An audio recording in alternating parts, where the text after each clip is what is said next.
एक बार एक छोटी सी बच्ची हाथ में मिट्टी की गुल्लक लेकर के भागती हुई एक दवाइयों की दुकान पर गई। वो काफी देर तक वहां पर खड़ी रही, लेकिन दुकानदार का ध्यान उसकी तरफ नहीं गया क्योंकि और भी बहुत सारे लोग खड़े हुए थे। उसने दुकानदार को कई बार बुलाया, लेकिन वहां पर भीड़ इतनी थी कि दुकानदार का ध्यान उसकी तरफ गया ही नहीं।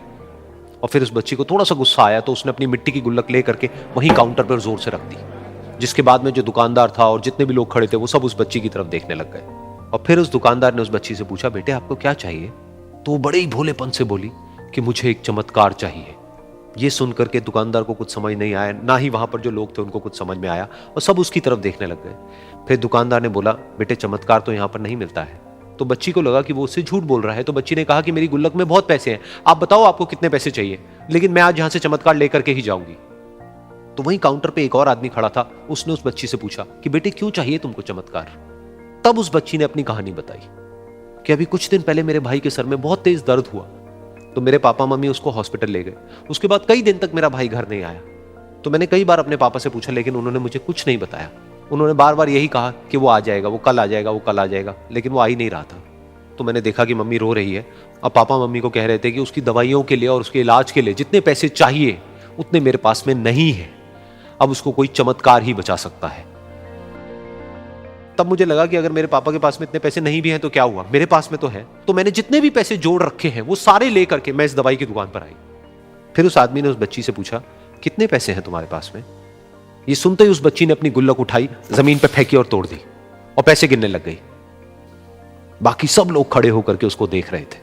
थोड़ी देर बाद उसने सारे पैसे अपने हाथ में इकट्ठे किए और बोली, मेरे पास में पूरे 19 रुपए हैं।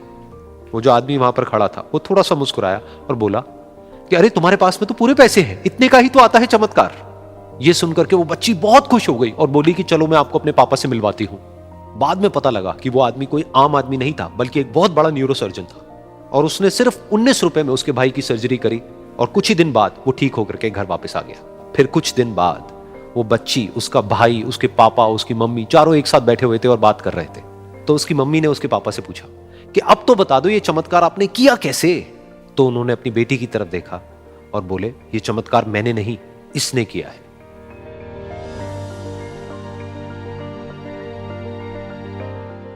तो यहां पर एक बहुत बड़ी बात है जो हम उस छोटी सी बच्ची से सीख सकते हैं कि जिंदगी में कभी कभी ऐसा होता है कि हमको कोई रास्ता नजर नहीं आ रहा होता है और हम लोग हिम्मत हार जाते हैं। तब हमारे अंदर एक बच्चा होता है जो कोशिश करने से कभी भी पीछे नहीं हटता है। वो हार मानने को तैयार नहीं होता है क्योंकि उसको ना शब्द समझ नहीं आता है। वो बच्चा जिसके लिए कुछ भी नामुमकिन नहीं है, क्योंकि वो हर हाल में कोशिश करता ही रहता है।